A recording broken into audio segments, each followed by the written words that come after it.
ഇമാം റാസിയുടെ കാലത്ത് ബാഗ്ദാദില് ഹോസ്പിറ്റൽ ഉണ്ടാക്കാൻ വേണ്ടി അന്ന് ഭരണാധികാരി പറഞ്ഞു നല്ല ബെസ്റ്റ് സ്ഥലം നോക്കി തെരഞ്ഞെടുക്കണം. റാസി ഒരു അറവുകാരൻ്റെ അടുത്ത് ചെന്ന് ആട്ടിറച്ചി മുറിച്ച് വാങ്ങിയിട്ട് അങ്ങനെ ഓരോ കഷ്ണം ഇറച്ചി ഇങ്ങനെ ഇടക്കിടക്ക് ഓരോ സ്ഥലത്ത് കൊണ്ടുപോയി തൂക്കിയിട്ട് നൂലിൽ കെട്ടിയിട്ട് എന്നിട്ട് ഇറച്ചി കഷ്ണങ്ങൾ ഇങ്ങനെ വാച്ച് ചെയ്തുകൊണ്ടിരിക്കും. എവിടെയാണ് ഇറച്ചി കേടുവരുന്നത്, എവിടെയാണ് ആദ്യം കേടുവരുന്നത്, എവിടെയാണ് ഏറ്റവും അവസാനമായി കേടുവരുന്നത് എന്ന് നോക്കി അങ്ങനെ ഒരു സ്ഥലം കണ്ടു. എല്ലാ ഇറച്ചിയും കേടുവന്നിട്ടും അവസാനത്തെ പീസ് കേടുവന്നിട്ടില്ല. അപ്പൊ അത് ഏറ്റവും നല്ല വായു ഉള്ള സ്ഥലമാണെന്ന് കണ്ടെത്തി അവിടെ ഹോസ്പിറ്റൽ ഉണ്ടാക്കി.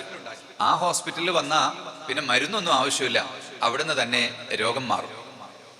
ബിലാൽ റളിയല്ലാഹു അൻഹു മദീനയിൽ ചെന്നപ്പോ പനി പിടിച്ചിട്ട് പാടിയില്ലേ, അലാ ലൈത ശിഅരി ഹൽ അബീതന്ന ലൈലതൻ ബിവാദിൻ വഹൗലി ഇദ്ഖിറും വജലീലു എന്നാണ്. ആ ലെമൺ